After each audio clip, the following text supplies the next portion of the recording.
Hey, welcome back to JB Breaks Free. I'm so glad that you're here. Hope you're having a great day, a blessed day, and getting 1% better than yesterday. I'm trying to do the same. Enjoying a day off today. Our restaurant is closed Wednesdays throughout the summer at least, and I'm trying to make the best of it. I did some Instacart this morning. Didn't make too much, but I'm at almost $100 for the week, and hopefully we'll get to 200 by the end of the week. I wanted to talk a little bit about my restaurant closing for a week coming up in August. I want to talk about 5 ways to live below your means, and also a really cool thrift store find that I found for $5 that I think I can flip from anywhere to $200 to $400 if I can find a box big enough. So that being said, first I found out yesterday that a week in August, my restaurant will be closed, and counting our weekend before that, it's going to be 9 days off. And I'm kind of cool with that. My first reaction is, yeah.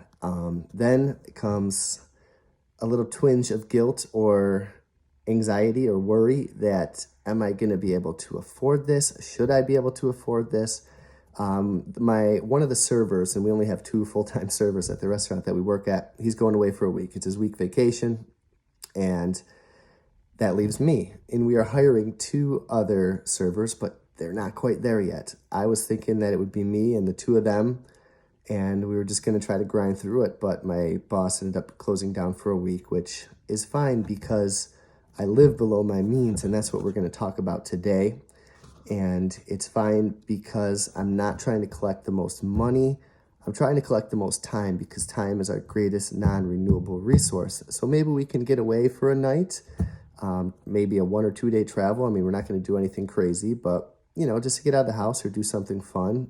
Regardless, I'll be able to relax and spend time with the family. I will still be doing Instacart on those days, or at least most of them, but I'm also gonna take a deep breath and force myself to relax during that time also. And yes, I might not have my most lucrative month ever, but I've put myself in a pretty good position to be able to withstand a week off just like that. And, when people live in paycheck to paycheck or deeply in debt, that's not quite as easy, and that would not have been quite as easy just a few years ago for me.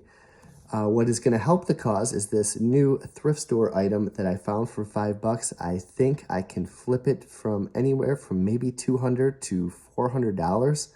I do need to find a box big enough to ship it. Got it right here.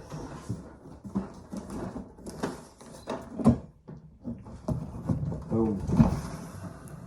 This is a G.I. Joe in the box, the original box, Rolling Thunder toy. It's right in there. See it on the back. Pretty cool. You can look up on eBay and see what those G.I. Joe Rolling Thunder sets are selling for, especially with the box. Now, I am going to have to be able to ship that, but perhaps I can move it locally too. But that's going to be that's a good problem to have for $5.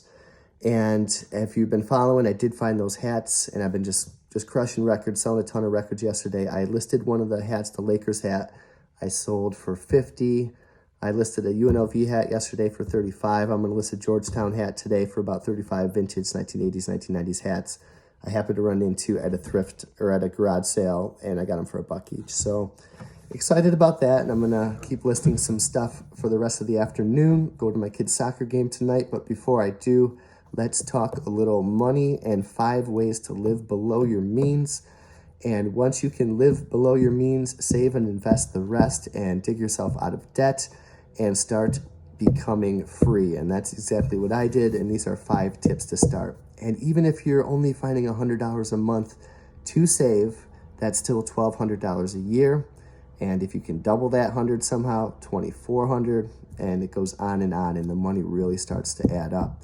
And the first thing I want to talk about is creating a budget. It's going to show where your money is going to each month.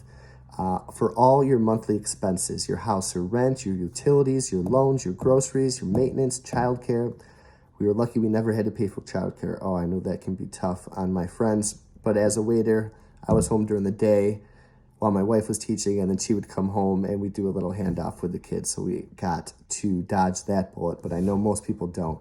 Subtract your monthly expenses from your monthly income and you should have some money left over. If not, decide and cut accordingly. Number 2, track your spending.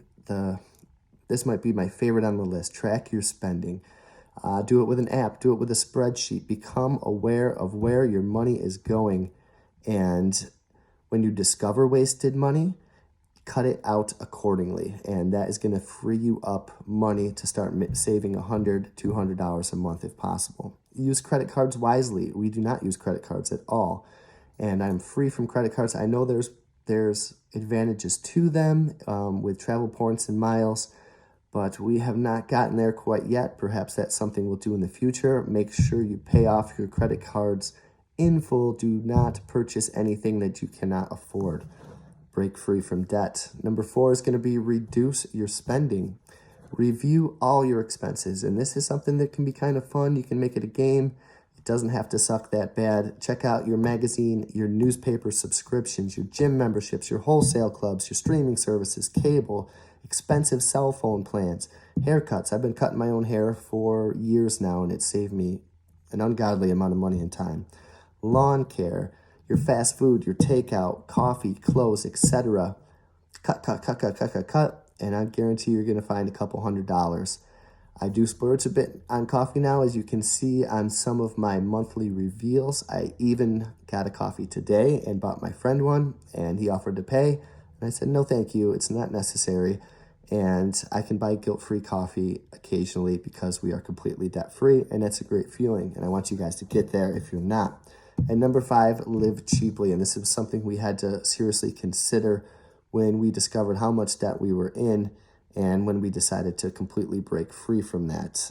Maybe move to a less expensive place, downsize your home, more cost-efficient apartment, relocate to an area with lower property taxes, eliminate a vehicle, refinance if rates are available, and really think about any of those things. Walk when you can, save on gas, move to a place closer to your work, do whatever you have to do. Your car payment and your house/rent are going to be your 2 biggest expenses. Master those. Eliminate a car would be absolutely huge. Get a cheaper car, move closer to work, smaller place if you have to. Live below your means, and again, you're going to keep finding hundreds of dollars that you can save. Maybe if you take the drastic steps of home and car, then you might have 500 times 12, and that is going to be tremendous, and then times that for years in perpetuity.